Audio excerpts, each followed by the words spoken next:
halkani waa rugta faallada iyo falanqaynta siyaasadda ee all barkulan dhegeystayaal caawa iyo caweyska all barkulan waxaanu idinku soo bandhigaynaa dood cilmiyeed waxaanu dhex dhiganaa doodan labada siyaasi ee kala ah ex wasiir iyo xildhibaan cawad cashare iyo injineer maxamuud maxamed cali qodax oo loo yaqaano injineer calami iyagoo hadda si toos ah khadka telefoonka ugaga jira wadamada maraykanka iyo canada waayahay xildhibaan cawad iyo injineer calami kusoo dhawaada rugta all barkulan waa mahadsantiina waayahay ugu horeyn cawad waxaad ahayd adiga iyo calamiga asaasayaashii dib usoo nooleeyey horaantii sagaashamaadkii xisbigii u s b gaar ahaan waxaad ahayd cawadow guddoomiye ku-xigeenkii xilligii maxamed cabdixaashi guddoomiyaha ahaa muxuu ahaa hadafka aad dib ugu soo nooleyseen xisbigan ma gaadheense hadafkii ma jireense caqabado idinka hor istaagay in xisbigu uu ii socdo ama uu socon waayey xisbigani asalaamu allahu calaykum waraxmatullahi wabarakaatu baan ku leeyahay salaanta islaamka idinku wada salaamaya akhyaartiina ku jira rag iyo dumarba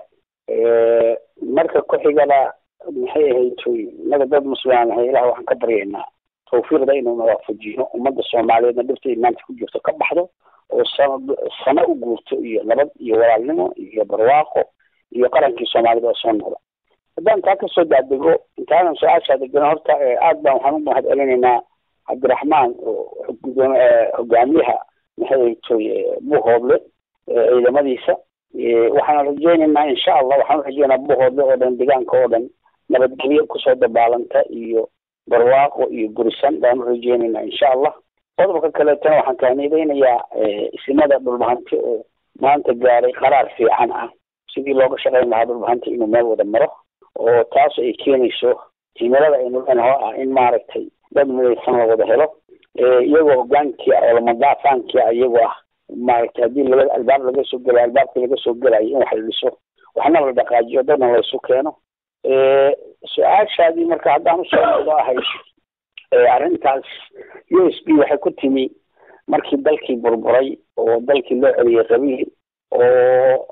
dagaalan la filanayn oo la filayay nidaamka in la bedelo laakiin nidaamkii loo bedelay qabiil in lagula dagaalamo dabadeedna dadkii qabiil lagu ugaarsado ayaa waxaa dhacay shirkii 1991 jabuuti ka dhacay intaanu dhicin baanu laysugu yimid dadkii waxa la yidhi wareedhe murta waa aragnaa sidee baynu maaragtay dalkeenina u badbaadaa dadkeeniina inu ugu samaynaa weji siyaasadeed oo waxyaabaha dhacaya oo siyaasadda ka qayb qaata dadkii iyo dalkiina isku haya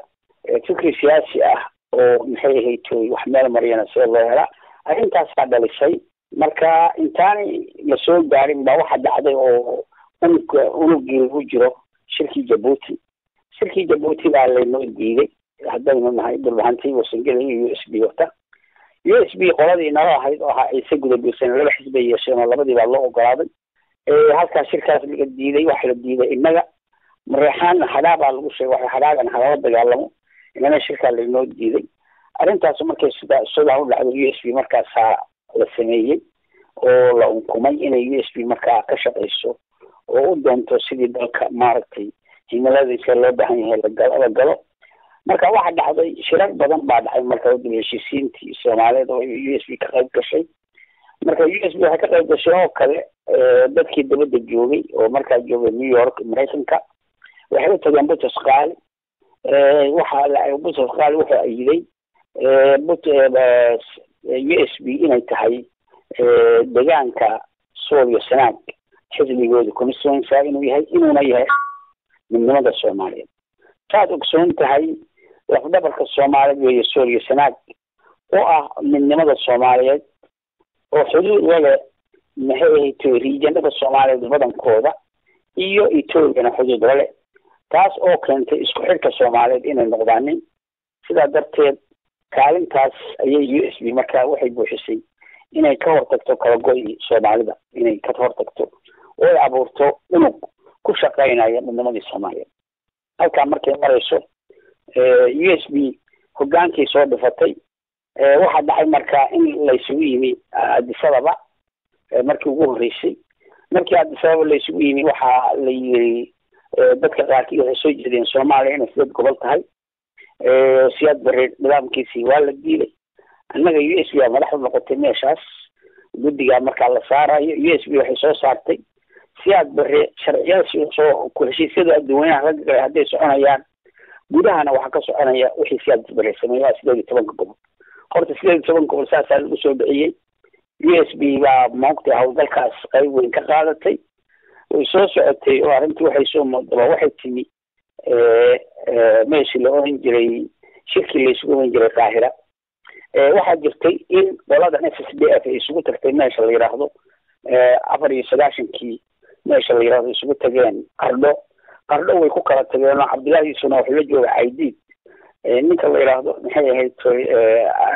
Maxamed Abshirna wuxuu la joogay Ali Mahdi oo isku guri wahayn arrintii markaa waxa la isugu yimid Qaahira 97kii markii halka marayso shirkii Boosaaso lagu qaban lahaa shirkii Boosaaso waa la diiday markii la diiday ay diideen nimankii xamar qaarkood u badnaa waxa dhacday markaas in la yiri shirkii Boosaaso markii la diiday inaan shirkii ka baxnay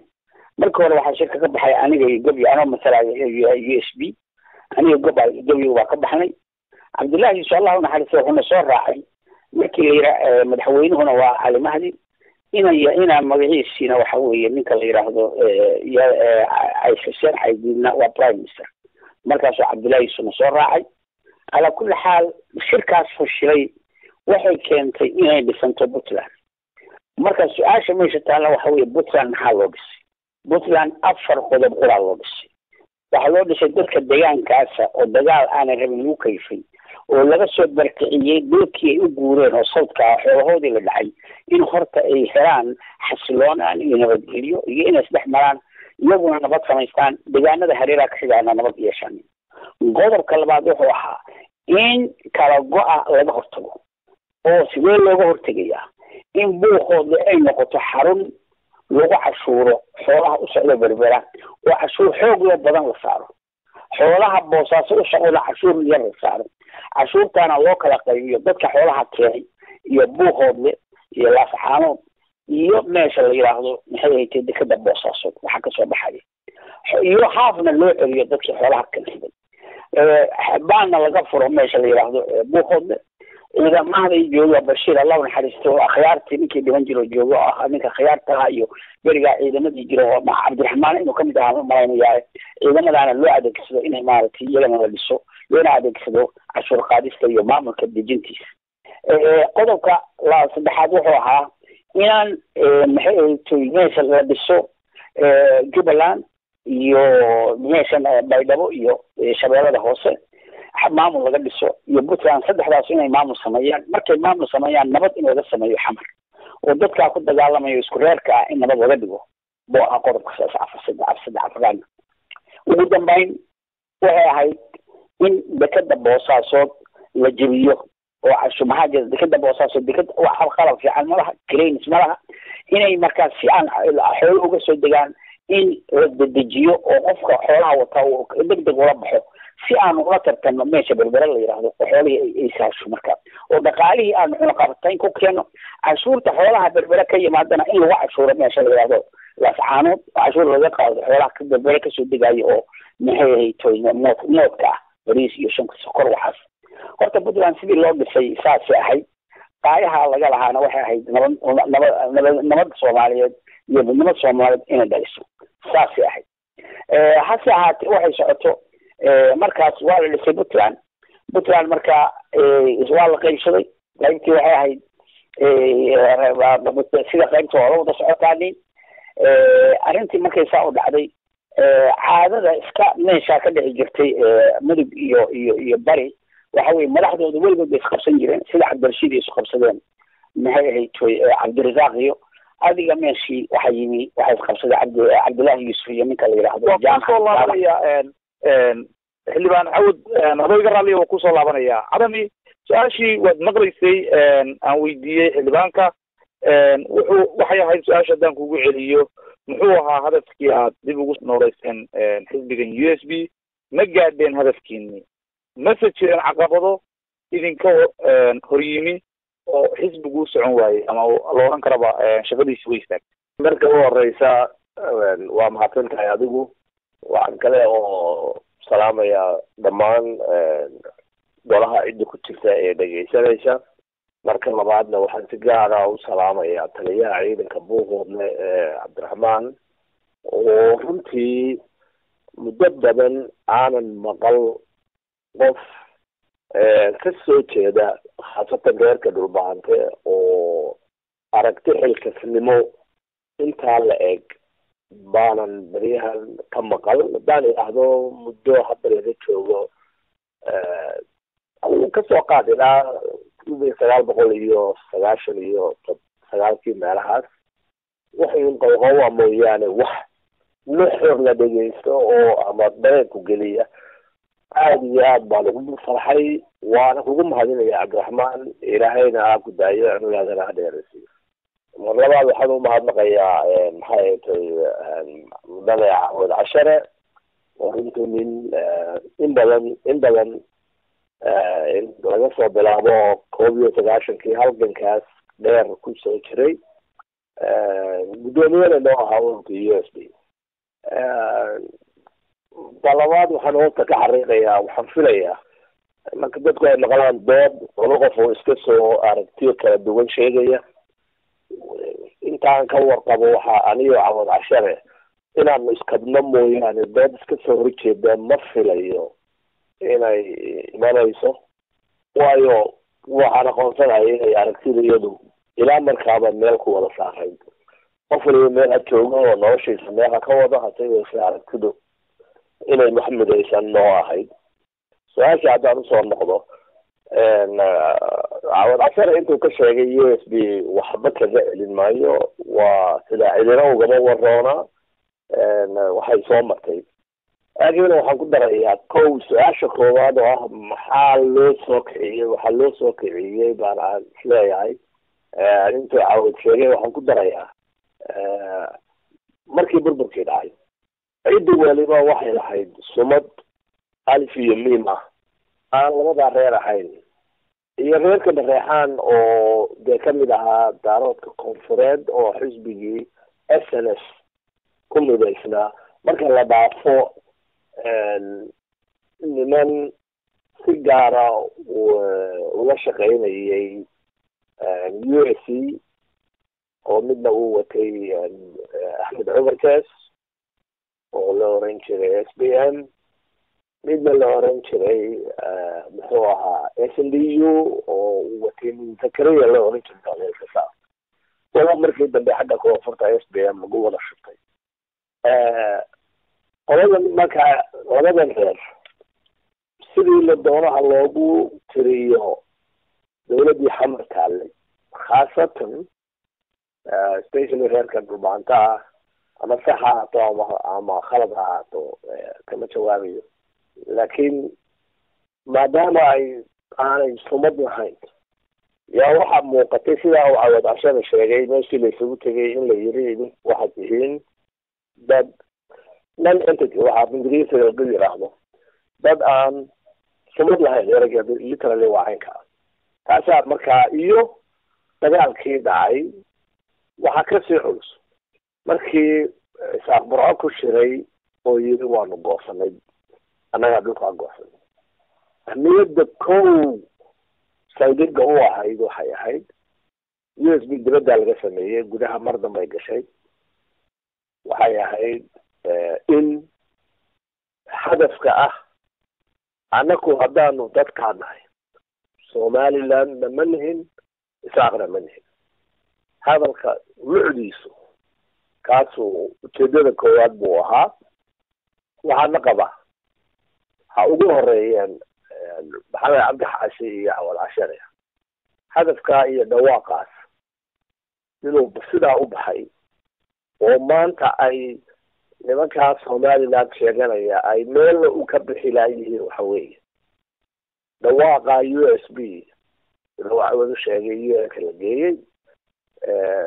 maxay ahayd meel walba lagaga hadlay, qoraal looga dhigay. muftaaxa yaalla waa muftaaxaas oo runtii lagu caynsaday. sidaa iyadoo u shaqaynaysaa ayaa sidaa uu awood bashada sheegay puntland baa la dhisay taqriiban rag badan oo guddiga dhexe ku jiray waxa aanu ka xumaanay in puntland markii la dhisay waxaa jiray SSDF sidoo awood bashada u sheegay qarna lagu kala kacay waxaa lagu heshiiyey markaas si aan qabsigaasi uu u dhaco oo uu isu taago SSDF dhexdeeda yaa waxaa iyo SNDU oo iyana buuq kale ahayd in xisbiyo dambe aanay jirin anigu waxaan qabaa hakadka galay USB waxa weeye maalintaas puntland la dhisay daawo SSDF way u ahayd in aan xisbiyo kale la sheegin oo haddii kale isku dhaca baa jiray laakiin USB focuskeedu wuxuu saaraa ama tilmaanteedu waxay abaaraysay wadciga international community halkaas la gaadhay USB waxay ka mid noqotay xisbiyadii la yiri ma jiraa dib uma socdaan aragtid xidhitaanka dibadda laga xidhay ayaa u muhiim ah waxa USB ay hawsheedii u sii socon weyday oo hakarkaasi uu dhacay oo runtii markii dambe dee dagaalku wuxuu ku jiray magaca oo ku socday magaca puntland hase yeeshee socdaacdeeda geela waa wada jirtaa waana kala jirtaa waxaan anigu qabaa inaanay marayn markaas qalab mistake dhacay in USB la xidho waayo hawsheedii sidii dibadda ka wadan sidaasay dibadda uga wadan lahayd waa ka baxay waaya waxaan rabay intaadan su-aasha kale weydiin inaan arrin yar ka idhaahdo walaalka horta suu arrinta u dhigay waa si fiican laakiin hakadkaasoo xaggeedaan rabay inaan ka jawaabo iyo sida maaragtay waxa keenay waxyaabaha qaarkood annaga waxaan qabnay in hakadkaasu saxna ahaa laakiin meesha dhibaatada ka timaan inaan abaarnaan u baahannahay waxaa ka timi markaynu wax isku darsanay inagiyo majeerteen iyo dishiishe iyo carab maxamed saalax iyo leylkase iyo awtable baarlamanka meesha wax laga dhisay waxaynu ku leenahay 26 inaga markii waxa la yidhi madaxtooyada ha loo tartamo madaxtooyadii markii loo tartamay dhinaca maxamed cabdi xaasaan lasoo sharaxay maxamed cabdi xaashi waxaa riday wasangeli bilbahadir waa taariikh jirtaan cidaad ka been sheegeen taas waxaa ku xigay kajiir sidii in cabdi xaashi ku dhacdaa isna ku dhacday marka laba qodob baa meeshii ka dhacay waxaa ka dhacday dhinaca wasangeliga waxaa ka dhacday meesha la yidhaahdo boosaaso wasangeli xoog buu ku leeyahay degaan xoog buu ku leeyahay jidka inta la maro dhan buu badankiisa isagaa leh ma ka dadaalin wasangeli areadaas inuu maaragtay wax weyn ka dhaliyo khalad kaas wasangeligaa gaar u leh markaad tagtid bari tan kaleeto waxaa dhacday meeshaynu ku tartami lahayno majeerteen inaa cabdi xaashi inta fuudka siiyeen baynu inagii ahaa maxay tay wasangeliga dhulbahadas inaa cabdi xaashi u ka jiiday wax kastaba in cabdi xaashi markaa arag kastabaan kale mar hadduu anaga ninkaynu sharaxan yahay waxayd in la siiyo fuudka qodobkaas waa qodobka labaad oo dhacay waxa weeye oo walaalkay meel ka noqonaya isla markaas markii United Nationsku joogeen waxay soo saareen warqad aan ma aqaanin hadda wada haysaan aan rabnay inaan idin soo wada dirno oo la leeyahay constituency-ga USB Sool iyo Sanaag waa constituency USB United Nationsku waa faacilsan oo tiri marka wadisteedu waliba sideedii way u taagan tahay marka haddii la rabo in la sii wado mogtahay oo because constituency waxa weeye taasi adduunyada u ixtiraafsanaa qodobka labaad oo dhacay waxa weeye markii arrintu halkaa marayso oo Puntland dhisay United Nationskii baa noo yimi waxaan niri Sool iyo Sanaag waxooda waa in la siiyaa waxay yidhahdeen okay waxaan rabnaa inaan sign u siino baarti baan rabnaa inaan u siino cidaal baa maqlay cidaal wuxuu u gooyey cilaaqaadkii uu jiray cilaaqaadkii markuu u jiray waxaan damaxaa anigana cabdi xaashi waxaan ku qarqarsinay cabdullaahi yuusuf iyo gruubkanuna inay saa sameeyaan waaba lasoo boodiyay abrimin la yiraahdo juurle iyo minaab shirwalde iyo kidigood waryaha annaga waxaa rabtaa cabdullaahi yuusuf inaad dadkan ugu dirtid markii horena adaa noo keenay maxay tii wasangeli iyo balbahante annagu eastern north east baan rabnay inoo sameeyo halkaas markaa meeshii hawlgalkii la rabay in la hawlgalo oo garab layna ku siiyo horta halkaas waa ka weeqan taas waxay keentay maanta dhibtayna haysato ugu weyn oo ah 25 sano inaan macaawimo deegaankeena la keenin taasaa keentay qodobkaas isaga ah oo iskaashiga jilcay oo leexay ilaa keenay marka waa la qabaa aniga haddii la rabo continuation in la sameeyo in la xuskado arrintaasi ay USP constituency oo Solan Sanaga constituency waan sii wadayna ana xisbiga sidaan u nahay dhibaato ma timaadaan haddii la sii wadi lahaa laakiin waxa taa ka weyn Puntland la dhistay oo aynu ka qayb galay baa waxa dhacday saynu rabnay inaynan u shaqayn ayaa dhacday labadana qoloba haddii baanta haddaan nahay iyo Singapore haddaan nahay anigu Puntland waxaan qabaa dhibaatada ugu badan inay warsangeli iyo baanta leeyihiin anigu ma qabo ma jirteen waa dad baan isku darsanay ma jirteen ninka afkiisa wuxuu kula jira aan afkooda kala soo bixi karin ma ku joojinaya mana ku istaagayaan marka wax loo baahnaa meesha inuu ka khaldanay halkaas waaye halkaas inaan uga soco waqti cawd halkaan su'aalka weydiiyo USB baad ahaydeen saad sheegteen taariikhduna xusayso Puntland baad uga gudubteen oo wax ka samaysateen maamulka Puntland maamul ahaan marka aan qabiilba loo hadlin wuxuu ku fashilmay inuu difaaco ama ka arrimiyo gobolladii haddii aad tihiin USP ee ahayd Sool Sanaag iyo Cayn wuxuuna faraha uga qaaday Somaliland gobolladii inay siday doonto ka yeesho marka aynu halkan iska dhigno beelbeel maamulka Somaliland waa maamul Puntlandna waa maamul maamulkii Puntland ma waxa leedahay khalad ma laha cawd 10 dhageyso maamulka Puntland khaladkiisa waxa iskale waxyaabaha ugu waaweyn inaga iskale because maamulka qalin waxa la isku darsadeenahay misaal maanta wuxuu u go'ayaa inuu magaciisa muujiyo gooniga ku fadhiya ma jirto danna uma hadan lacagta lagu cunayo meesha la yiraahdo Hargeysa oo bilyan iska ah inay yiraahdaan Soomaaliya kama go'in halka anaga nabada deegaankayga hala keeno annaga midnimadii Soomaaliland wadna dadkii naga dhintay saasaan rabnaa inaan ku soo kalmo dhaqaalahoodii dhaqaale dadkii u sameeyno annaga ayideen xataa iska daacid karo marka waxa weeye haddii maxay haytooy eedda aniga ma saari karo dad ajnabi ah ama lama saari karo xisbi ama la saari waxa weeye eed aynu wada leenahay waaye maxaa jira dadka waxbaan isku darsanay haddaan wax isku darsanay waxa weeye militaasiyaasheena iyo dadkeena siyaasiyiinta oo meesha joogay ayaa eedda weyn iskale sababtoo ah waxa weeye inaanu niraahno maxay ahayd deegaankeena inaan inaga horta u diyaar galno inaan maxay isma keeni karto inaan lugna kula jirno Somaliland naqti oo niraahno Somaliland lacag baan ka cunaynaa oo soo guranaynaa haddaan wasinay dulbaantanahay lugna kula jirno Puntland oo markaan isna dalkeena dayacmo nafteena dayacmo waxa weeye inagu waa inaan meel isugu wada duwanaa haddaan hadda dhaantii wasinay oo isugu wada duwanaa Puntland ama Somaliland waa ku soo laabanaya injineer Cadami adigu arrintan sida waragtaa awad 10 aad iyo aad buu maartay 100% waxaad geltiro wuxuu ku yiraahdaa isagoo idar qoran dib u xaggan ka gooyaa anigu ka had maamulka Puntland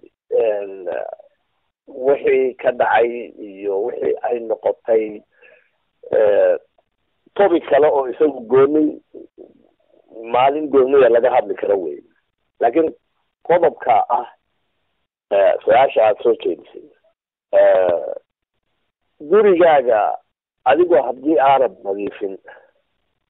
nin kale oo ninka guriga kugu qabsan degan haddaad ku heshiisaan aynu labadeena guri dambaysa wada leenahay aynu wax isku darsano adigoo haddaanad gurigaaga hawshiisa ka adkayn ninkaa kale oo gurigiisa kale ka adkaaday inaad ku eedayso waa khalad wey iminka arrinta badan oo dhawaaqa la maqlo waxa weeye oo labada reer laga maqlo maxay butujisaaseen xulli horta wax laga yaqsoodo weeye dad meesha tan makeerteena keligii kuma aha ha ugu awood badnaadeen laakiin wixii aad isku darsateen adiga waxaan xusuustaa 67 anigoo Hargeysa iskuulkaas institute kaga jira ayaa waxa yimi Cabdirashiid oo Allah yarxamo inaciga Allah yarxamo ka soo dhigay ra'iisul wasaare dadka xorriyadda lagu shiriyo labada madaxda Cabdirashiid baa hadalka bilaabay wuxuu yiri waxa tiraahdaan dowladdeedii Simbil baan ku ridno dimbiilkii aan ku ridnay xamar baan geeyay dimbiilkii aad ku ridad sida u sheeganayseen hadda waan soo celinay dhinacii baan leeyahay dhinacayna xijiya waa hadal taariikhi weeyaan dadka aad wax isku darsateen dhinaca walaalnimada markay tahay iyo shicibku aanay kala tegin laakiin markay xisaab timaado ninka laga rabaa inuu xisaabtamo waa adiga walaalka haddii aanu garabkiisa ka arag kuma tixgelinayo dhulbaantay iyo warsangelina maanta wixii iman doono ma saadaalinayo laakiin ilaa maanta haddii ay suurtoodo arrimaha socda haddii laga helo loogu yeero international community ama ilaahayna aqbalo taasi waa baraka gooni ah laakiin 25 sanadood dhulbaantay iyo warsangeli waxay ahayd waxooda maalina Hargeysa bariis u doono maalina Garowe bariis u doono labada meeloodba dadka laga xulo oo wax looga dhigto sayidaraha min waaxida ma filayo in gabadha wax laga dhigay labada reerba oo meesha joogay isagoo hadduu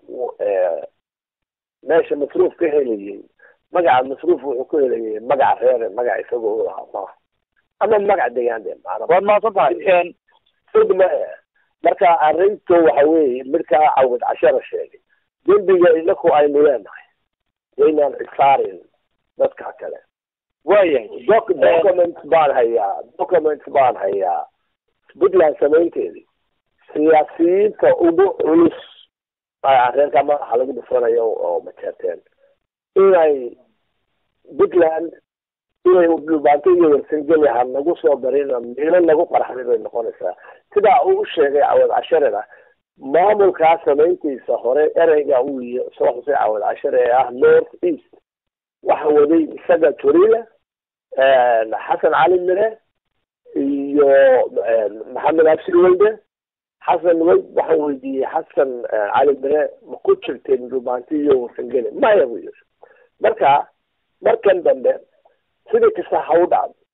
aan ku wareynay raaliga daynay cawd 10 inta uu ka sheegay uu maalin xoojinaya waayada innakaale waayay Puntland anoo rabo inaan su'aashan kaga gudbo idinkana idiga codsanaya maadaama waqtigu yar yahay inaad ii soo qabtaan jawaabihiina labadiinaba waxaan idin weydiinayaa eedii waxa saarteen Puntland gobolladan way sheegataa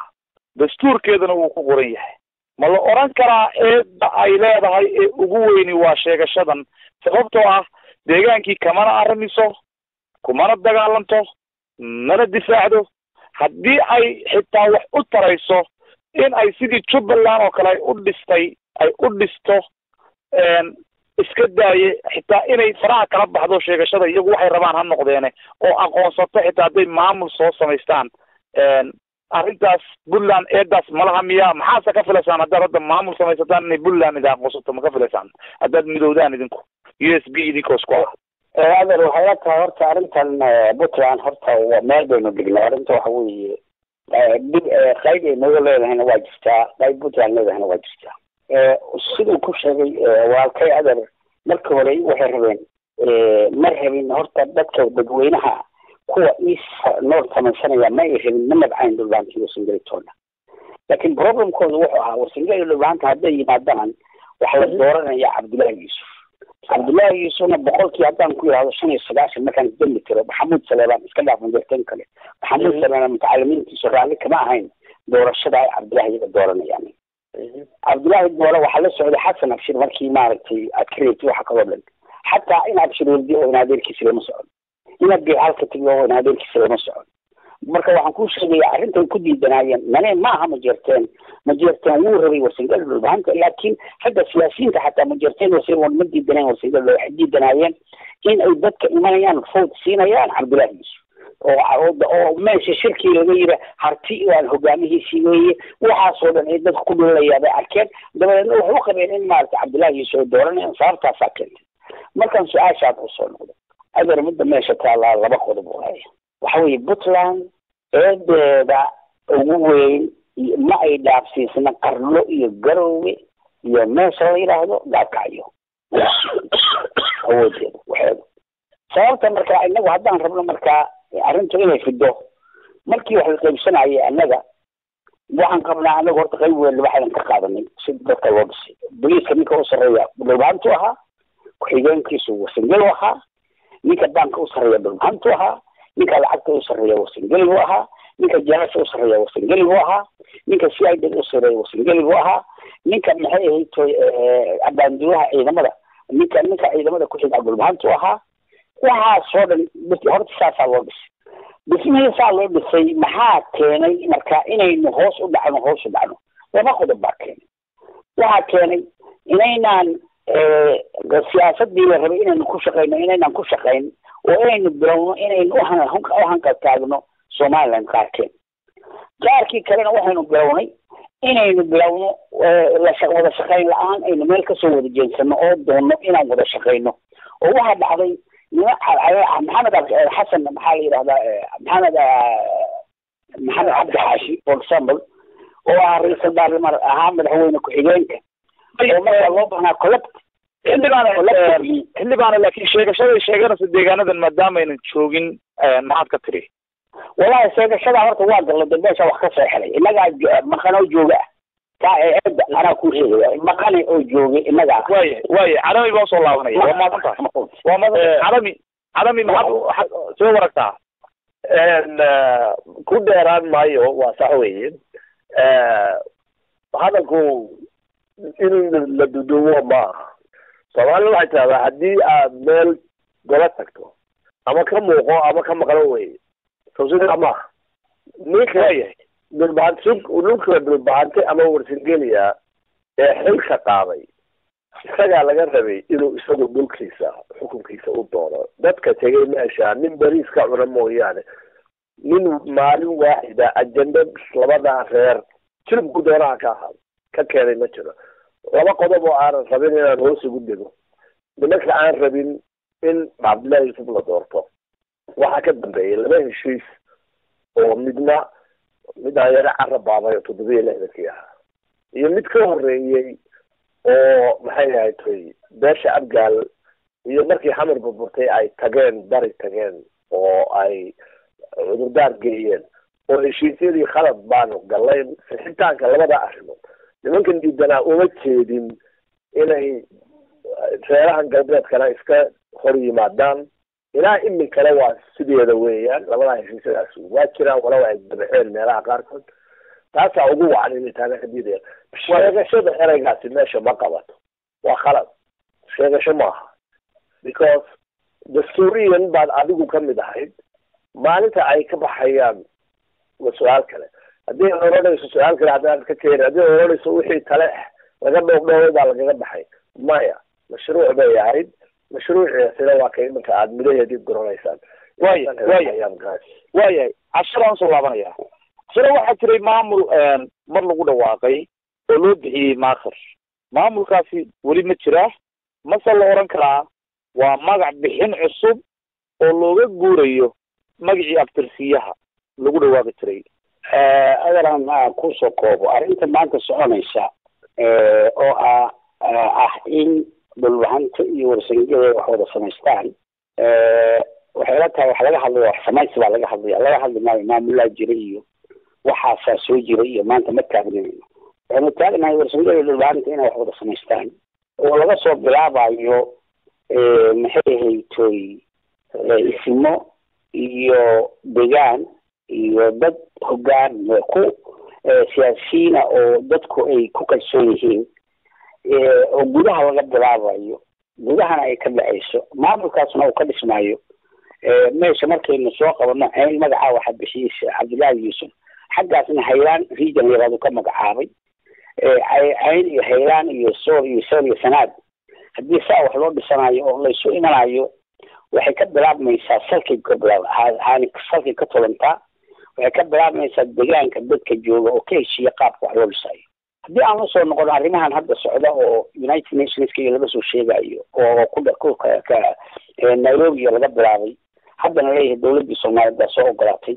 anigu waxaan qabaa arrintaas in loo baahan yahay in laga bilaabo asaaskii salka ahaa oo la isugu yimaado waxaa jiray inaad la socotid mooyaane waxaan u malaynaa badankiina inaan la socon shir warsangeli ku yeeshay 1991 bishii June laascaanood oo warsangeli uu ka wakiilaa Ismaaciil Suldaan Cabdisalaam ka wakiila iyo garaad Allah u raxay garaad Cabdulqani iyo garaad Saleebaan iyo khiyaar kale oo dhulbaanta ayaa jooga saxiix wax ku lahaa oo saxiixay goobjoogna dalayd iyo ka ahaa hal iyo hal kale ayaa ka ahaa oo siyaasiyiin warsangeli wale waqtigaas waxbaa la gaaray in la sameeyo golo 66 oo warsangeli dhulbaanta 3 in golaha la isugu yimaado saa la sameeyo la iska garabsado waqtiga meesha la marayo marka waxa ahayd bishii June 1991 warsangeli iyo dhulbaante ma aha dowlad maanta wax wada qabsi warsangeli iyo USB wada ahaayeen intaan dowladnimo la qaadan khaatuma gol khaatuma la isugu yimid oo lagu sameeyay USB waxaa jiray markii Cabdullaahi Xasan dhacayay oo jabay markii ragga la xidhay Cali Shire wuxuu yiri dadkaas waa qaraabahayo inaan la dalbalin markii la dalbalay inaan la dalbalin oo Ingiriisku dalbalaad ku qaadayay marka dadkan dad isu ahaan jiray buu ahaa markii Ingiriisku damcayna inuu u tago dhulbaante taas qorigu ka soo degay garaadkay wuxuu ku yiri haddaad u tagayso dhulbaante annaga ku geerina garaadku meeshu joogo haddii aad rabtid garaadku inuu yimaadana annaga garaadka casuumayna halkan keenayna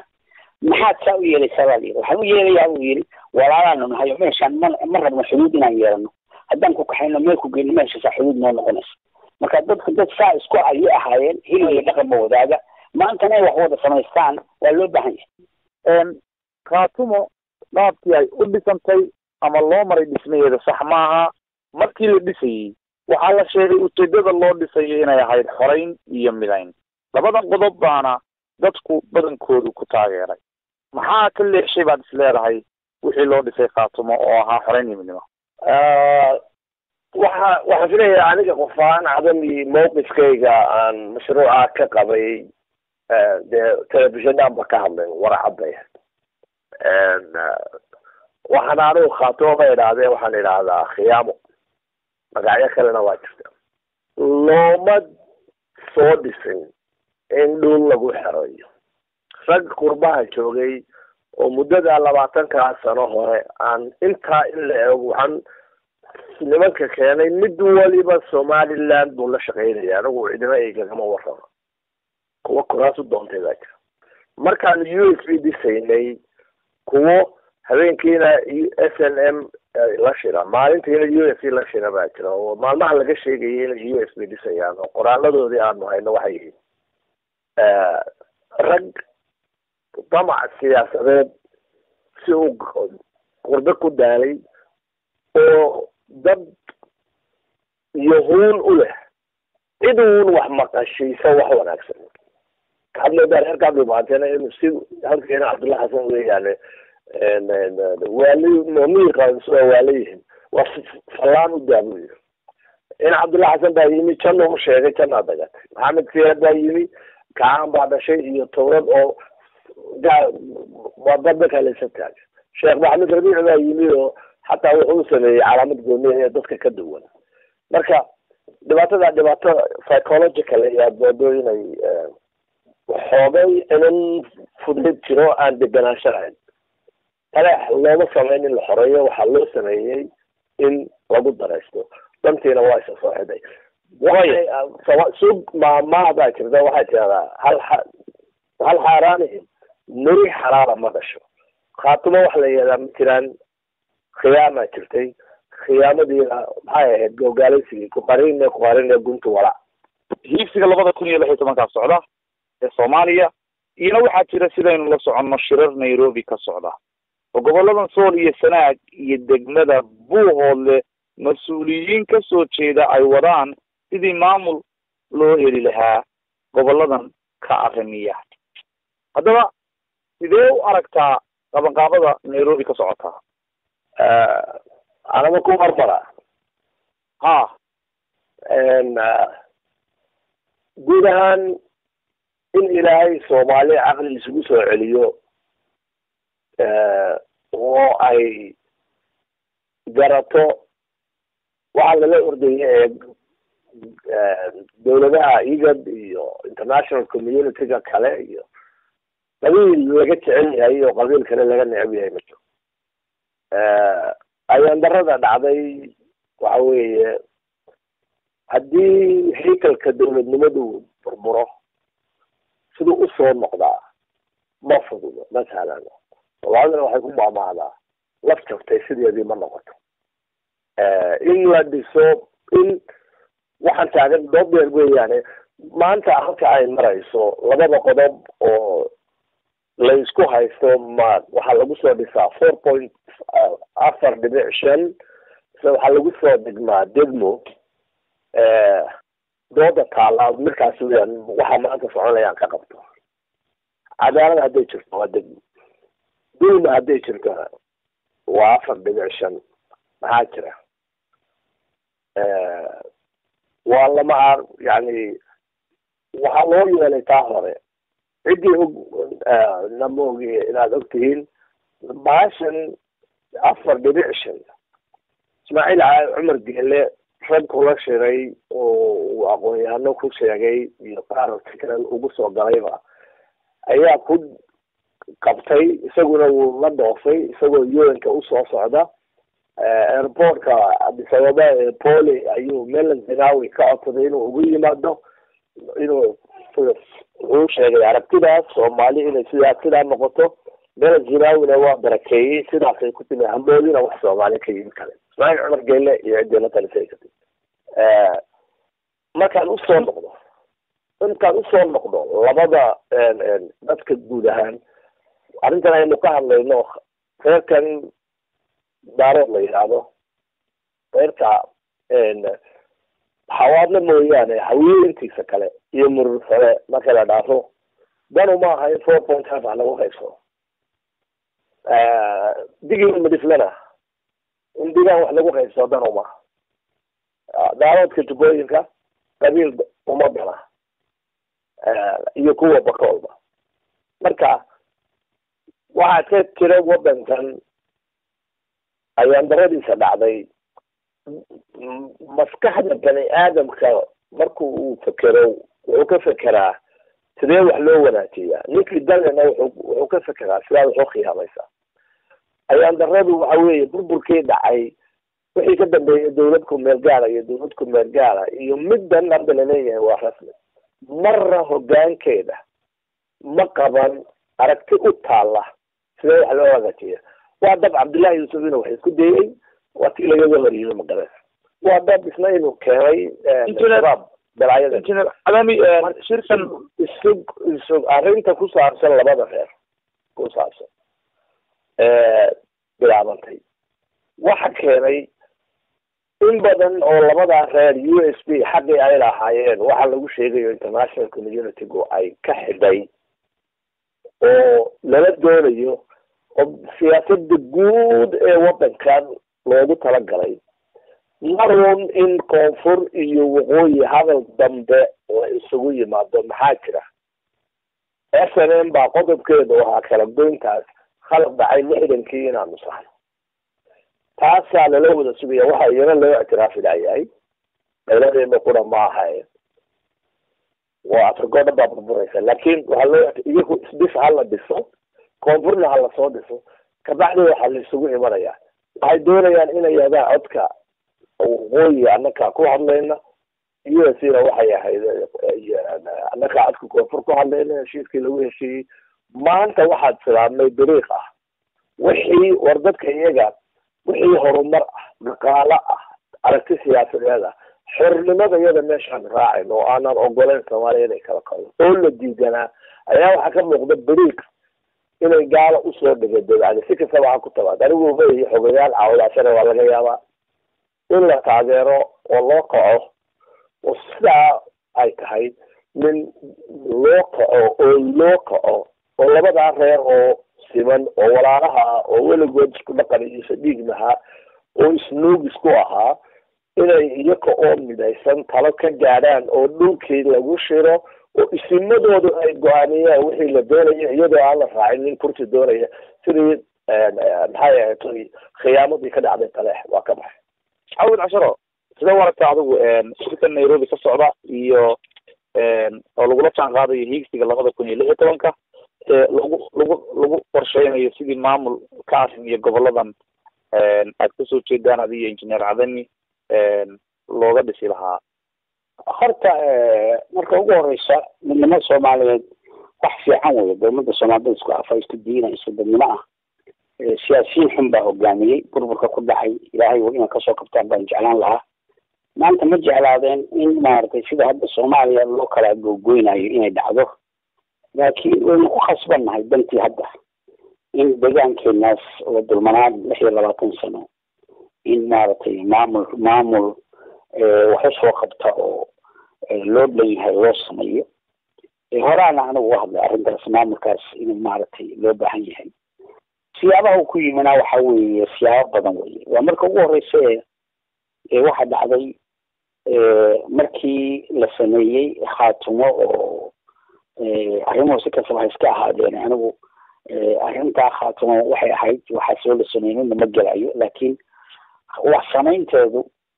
iyo maxay ahayd shir ka dhacay oo singaligu ku sameeyay meesha la yiraahdo Singalool iyo hawlo badan oo la galay oo loo tagay Ingiriiska iyo Mareykanka iyo maxay ahayd Brussels EU-da oo waqti badan soo jeedkanayay oo waqtiba meel ku laalayo lahaa maaragtay waxa dib u keenaysan siyaasadda Soomaaliland waxa dib u keenaysan siyaasadda maxay ahayd Puntland waxa muuqata in hadda arrintaas ay soo hoobatay oo arrintii kusoo biirfuratay in ay dan tahay in loo dhiso Soomaaliya sanad maamul dadweyne hawadu raalli ka yahay oo salka kasoo bilaabmaya oo lala tashaday dadka kor iyo hoos waxa la hogaamiya iyo waxa la hogaamiyo iyo waxa kaaba iyo waxa tara inay iyagoo madaysan soo yimaadaan aanan noqon kursi boorso lagu sito oo dawlad lagu wareego oo la rabo dan gaar in lagu gaaro laakiin laga rabo in maaragtay arrintaas meesha ka dhacdo arrinta 4.5 ku saabsan waa halka inaan saxan rabaa arrinta 4.5 ku saabsan waa barnaamij siyaasiyiinta qaarkood oo xamar u badan ay wateen markii la isugu imaanayay maxay tahay soodare ku soo baxday soodare waa markaas ay ku soo baxday in 4.5 ku meeshaas ku yimi groupka anagu markaas lahaa tirada districtiyay waxa lagu qaato dabeedna hadda markii la istiriyo qoladii badnaanta hadda anagu noqono 10% 5% waa ogolahay ayay ahayd arrintaa waana ka xogronaaday annana waxaan ku xogroonaay 18 gobol arrintaasna annaga 4.5 ku annaga ka adkaaday 4.5 kuma keenin ninkaas halkaas ka timi intaanu gelin ninka la yiraahdo gele inuu tago United Nationska waana la soo hadlay dabadeedna Cabdullaahi Yuusuf iyo waxay iska kaashadeen in la yiraahdo Djibouti waa dawlad Soomaaliyeed Ethiopia Soomaaliya waxay sabtay inay dhexgalaysaan oo golaada inay Djibouti maarta heshiisiiso marka dambe baan ka boodayna Djibouti maarta markuu la yiri Umar Geele idinku uma fadidin waa idinka adkaada maxnimo ma qaadi kartaan meeshaan isku leeyahay meeshaas Umar markaas Puntland iyo Geele arrinta tan 4.5 ku saabsan anigu waxaan oran lahaa cadaalad baynu u baahannahay haddii dadka 4.5 ka diidan ay jiraan garsoor ha loo sameeyo oo ay diidan yihiin maaragtay meeshan wax la yidhaahdo constituency degmooyinka haddii ay dad ku dulman yihiin hala dirso dadkaas xaqooda ha lagu meelmariyo meesha waxay ku leeyihiin haddii taas duwan keenayso iyaga special treatment ha loo sameeyo dadkaas laakiin kuwan qabaa'ilka sheeganaya oo afarta sheeganaya aniga waxaa afarta kuwa sheeganaya kuwaas sax waaye in la isticmaalo degmooyinka cawad cashare inaad anigu qoraalada badan aan arkay oo khaasatan waxa ay qortay wixii ay soo saartay WikiLeaks oo dowladda Mareykanka iyo safaaradaheeda iyo Ismaaciil Cumar Geele iyo Mali Zenawi iyo waxay isu dhaafsanayeen ayay ku qorayeen hadalkeena waxa ku jira ciddii kula talisay Ismaaciil Cumar Geele marka Ismaaciil Cumar Geele meydinka kula taliyay anagu kulama talin forbantaadka wuxuu ka yimid soo daray Cumar Geele shaqo kuma lahayn Cumar Geele waxaan kula talinay inuu Soomaali dhex galo anagu waa la qabnay inuu Soomaaliland u arkeen anagu ma arkeen moqtay Cumar Geele isaga markii dambe xalan aan lahayn saartay oo anaga lagu yiri ma istaaysan madax noqotaanino meesha moqtay waa laga adkaa daas waxaan qaadana moqtay waa noo dhageystayaal weli waxaynu bartanka kaga jirnaa dood cilmiyeedkii aynu la lahayn labada siyaasi ee kala ah xildhibaan cawad cashare iyo injineer cadami halkaad nagala socotaana waa rugta faallada iyo falanqaynta siyaasadda oo barkulan waa anigoo ah cabdirashiid cali dheere waayahay cawad adaan kugu horeynaya su-aashaydan qodobka kontonaad faraqiisa 6 ee dastuurka Soomaaliya wuxuu sheegayaa in laba gobol iyo wixii ka badan ay maamul goboleed noqon karaan haddaba labadiina beelood ee aad adiyo injineer tihiin labadiina beelood ahaan adiyo injineer cadami haddaad isu tagtaan shuruudaasna aad buuxisaan su-aasheedu waxay tahay markaad maamulkan samaysaan maxaad ka filaysaan dowladda federaalka waa maxayse baaqaad hadda u diraysaan marka ugu horeysa dastuurku saa joogta buu dhigayaa anagu waxaanu dee ka hoos imanaynaa qaranka Soomaaliyeed dowladda dhexe oo xamar ka dhisan sharci ahaan waa sharci inaan hoos nimaano maxaa jira dastuurkan lagu dhaqayaa waa dastuurka oo madaxweynuhu madaxu yahay oo uu ilaaliyo oo hadda kumeel gaarka oo raba in maaragtay dadka loo bandhigo marka dambe marka maaragtay qodobadiisa badan lagu heshiiyo oo wax laga bedelo wax lagu daro baarlamaanka la geeyo markaana istiftaar loo qaado maaragtay afti dastuurkuna waxa weeye contract dadweynuhu soo ogolaaday waa contract waa heshiis maaragtay ay galeen caqdi ay galeen weeye dadweynuhu kormacantamiisu marka maxay ahayd anagu marka ugu horeysa waxaa jirta inuu soo yeesnaan yihiin lafdhabarka Soomaaliya isku xidha garashada ay maanta xukuumadda joogta oo madaxweyne ka yahay Xasan prime minister uu yahay Cumar Cabdirashiid Cali Sharmaarke waxaanu aad baan u go'aadinaynaa adkeynayaan Soomaaliya midnimadeedii soo yeesnaan dhismaha Soomaaliya midnimadeeda adkeynaysa waxay adkeynaysaa wadajirka Soomaaliyeed waxaanu markaa anagu u jeedinaynaa dowladda Soomaaliya tallaabo fiican bay qaaday waxaan u jeedinayaa Puntland deegaanka ah oo aanu wax isku darsanay waxaan leeyahay wax idinka xumaanaya ma jiraanin cad idiin soo kordhay waaye hawsha ka qayb qaata sidii loo dhisi lahaa Suuriya Sanaad kana qayb qaataan maxay ahayd Soomaali oo dhanna waxaanu u yeeraynaa inay gacan ugu siiyaan maxaa jira dantooda ku jirta qarannimadooda ku jirta walaaltinimadooda ku jirta lib ay leedahay area Suuriya Sanaad oo qarankii Soomaaliyeed inay xoojiso oo ay dhisanto Somali Republic labada gobol ka koobnayd oo taas u ahayd sabab u ahayd shirkii gol khaatama lagu qabtay oo isboodka afarta qabiil ay sameeyeen inay xuduntii ahayd Soomaaliya isku soo xidhay xuduntii tii weli ay tahay wixii baaqadayna waxaan rajaynaynaa in dadka aqoonyahanka maxay ahayd Suuriya Sanaad shirka la iman doono wixii oo dhisan oo qaab maamuleed u dhisan oo tirtiran in la isugu yimaado waa dadweynaha la horgeeyo waxaana ugu yeerayaa qolooyinka ku jira Somaliland maaragtay maamulka Hargeysa kuwa qolooyinka ku jira iyo gruupka ku jira Puntland waxa weeye inay kasoo qayb galaan shirka yimaadaan dalka iyo dadka waxay ku leeyihiin waa dadkoodii oo xuquuqdoodii loo raadinayo inay soo raacaan dadkooda ayaan iyana u yeerayaa deegaankan waxaan ugu yeerayaa in la midoobo oo hanqaltaaga nimana dadka siyaasiyiinta oo aniga xataa ku jiro hanqaltaaga aan iska dayno oo aynu u go'doono inaynu hoos soo degno oo dalkeennii sidii wax loogu samayn lahaa qofkasi u qoor keento oo markaa aynu tallaabo wada qaadno waa mahadsan tahay cadami injineer cadami waxaan filayaa hadalku hadii madihiisa la yiraahdo mamnuucdiisa waxba ballaarintiisu ma taro hadalkaasi dhinaca sidaasuu ka yahay uu sheegay laakiin waxaan ku dari lahaa marka laga hadlayo xaaladaha xaalad siyaasad go-aan laga gaaray siyaasadu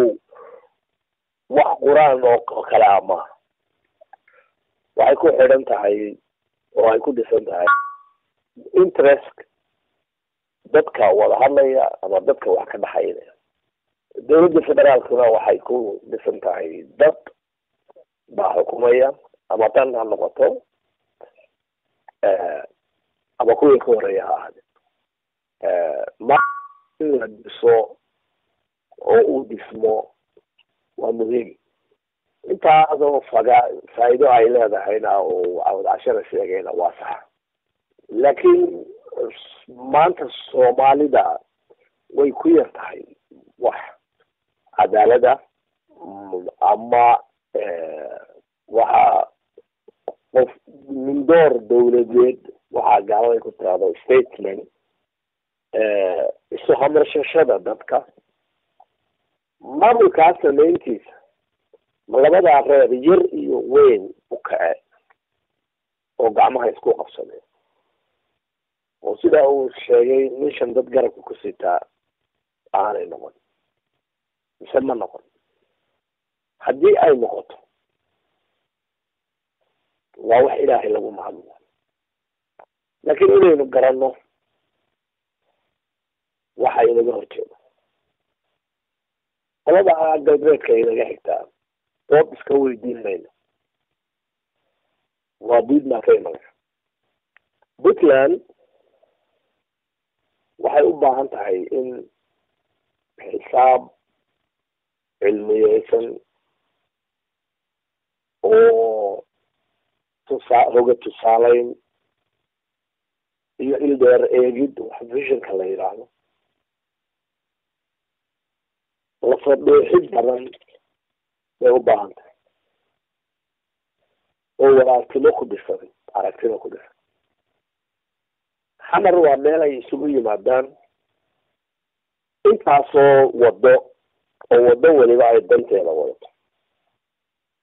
ma hubo inta ay USC iyo SNM heshiisyadii ay galeen inay maanta si xalaalnimo ah loo eegayo ma hubo markan qabaliyad u hadlana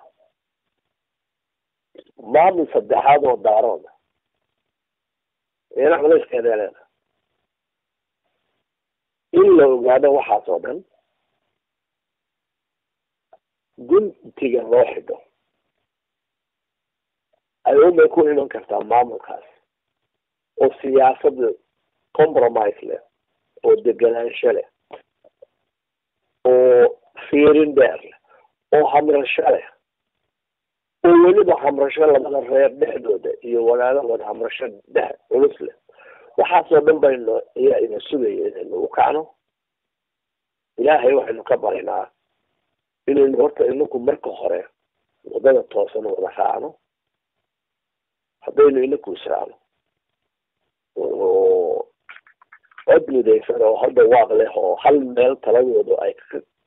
socoto wax weyn baana inakula qabs inoo taraysaa walaalaheedna u taraysaa soomaalida oo dhanna u taraysaa waa ka baxay waayahay su-aasheeda ugu dambaysa waxaan rabaa inaan idin weydiiyo sidaad idinkuna qirteen deegaanadan aad ka soo jeedaan goboladan sool sanaag iyo degmada buuhoodle dadku waxay ku eedeeyaan in dhibaatada deegaanadan ka jirta ay kow ka yihiin kala qeybsanaantiina hadday tahay siyaasiyiin hadday tahay isimo ama dad dana gaara leh waa maxay baaqa aad rabtaan inaad dadka idin dhegaysanayo dunida dacaladeeda hadday tahay isimo cuqaal waxgarad siyaasiyiin shacab waa maxay baaqa aad halkan uga soo jeedinaysaan bismillahi raxmaan raxiim horta adiga aad baad u mahadsantahay hadda risaaladahaaga maaragtay ku toosan waktiga aan ku jirno waxaan usoo jeedinayaa aniga marka ugu horeysa in saan horeba u sheegay midnimadu asaas bay u tahay horta in la midoobo oo danta gaarka ana dhinac la iska dhigo danta guudkana loo soo wada jeenso oo guntiga la iska maaragtay biisha la iskaga dhigo dhaqaale iyo maskaxna maaragtay la huro sidii arrintaasu ay u horgeeli lahayd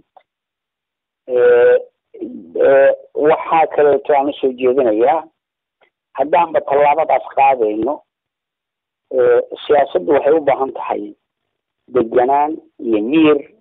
iyo garasho la abaaro meesha ay leedahay oo ah haddaan marbaa markaa samaynayno waxaan u baahanay nin kastaba carabkeena inuu wanaag ku gaaro dadka hareeraha ina ka xiga ama qordhax ha ka soo jeedeen ama qoraxbax ka soo jeedeene dadkaanu hiibo isku raacnina waxaa loo baahan yahay inaynu ka dhacsiino inaynaan meel kala tegin dadkii jiiraan iyo dhiig isu keena xididkeen isu keenana inaynu u baahan nahay si xigta inaynu ku wada noolaano cid kastana karaamadooda sharafkooda la ilaaliyo sidaa darteed anigu waxaan kugu baaqayaa helada sokeyaha qaraabaha oo madaxda hogaanka iyo qof kastaba oo kamid a deegaanada aan rabno inay wax dhistaaniin in ay u diyaar garoobaaniin dantii sidii loo difaaci lahaa dhibta iman doontana loo toog hayo sidii loola dhaqmi lahaa loona meel marin lahaa ra'yiga in wax wada dhisto waxaan rajaynayaa khilaafaadka taagan oo haddaan idinka maqlayo markii dowlito oo dhacdooyinka dhacda oo qabaa'ilka ku saabsan ama wasangada ha noqdaan ama dhinacan ha noqdeen in kuwaasna si fiican oo xarageela loo dhamaystiro si loo helo in lasla wada saan qaado waxaana u rajeynayaa insha allah ilaah waxaan ka baryayaa isaga wax qabta isaga aynu addoomihiisa aynu nahay inaynu sida san oo toosan inagoo dhan ummad soomaalida oo dhan inuu helahayna tuso oo midnimada soomaalida aynu aragno oo soo noqoto iyo inaynu ka baxno dadka kan u kala disaya ajnabiga oo rabo ummadda soomaalida inay noqoto NGO lacag lagu soo gurto oo dowladaha qaarkood dhexdooda la fadhiisto ilaahay waxaan ka baryaynaa kuwaasna inuu ilaahay dadka ka qabto dad aragtida oo soomaaliya meel gaarsiin karana ay una soo baxanin assalaamu calaykum waraxmatullahi wabarakaatu injineer calami maanta waxaan filayaa hadalku inuu gabagaba yahay sida caawad sheegay waad ku mahadsantihiin sida aada magaranaysaa runtii aada hawshan usoo maamusheen gaar ahaan adiga cabdirashiid hogaaminaya xilkasnidaa ka muuqata golihiinan golayaal badan baan galgalay oo dib baan uga soo booday waa ku mahadsantihiin waxaan isleeyahay soomaali ilaahay waxaan ka jeclaan lahaa inuu garansiiyo sidaan hore u sheegay inaan cidina kala jeclayn labada reer sidoo kale inaan cidina kala jeclayn walaalahooda bariga ka xiga iyo iyaka inaan cidina kala jeclayn cadaawad iyo colad maxtaalaana aanay jirin ololow ma jirin haddana ma jirto siyaasadda markii la ciyaarayo xubba kubadda daroonka ku wada jiraa dee waa la isxarfadeeya xarfadahuna waa fudeeya waxaan fari ka codsan lahaa ama labada reer ha ahaato ama ciddii kale oo ay wax kaga xidhnaato in dantu haddii aan la isreebyeelin waa meel bay taallaa laakiin sidii lagu gaari lahaa ayaa waxay leedahay wadiiqooyin iyo suriyooyin iyo buurkadhac iyo oon iyo haraab bay leedahay waxaan ku talin lahaa labadan reer arrintan iminka la wado si ay u hergasho intii hore aan u sheegay uun weeyaan wax badan oo aan ku daraya kale ma jirto cashoole cireere iyo cashuur inay isu taagaan hadday dhexdooda tahay marka hore marka dambena iyadoo midaysan kuwa walaalhoodana inay iyagoo kale calool saman inay dhacdo wixii lagu heshiinayo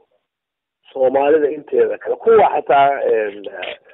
sheeganaya waxbaanu goosanay iyaga laftigoodu shicibku ilaa inta ay qudan yihiin iyo inta siyaasigu qudan yahay waa kale loo maxadadood walow dadkaas shicibka ah wax la geliyey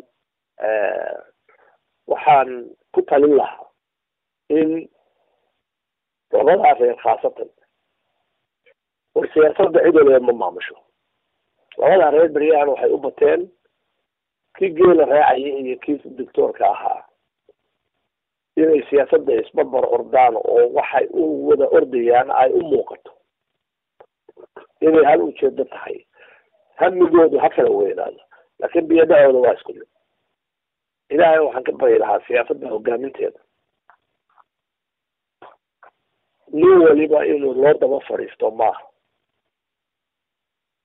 inkastoo soomaalida ciladeeda ay kamid tahay ninku mar hadduu reer hebel yahay nin waliba waa reer hebel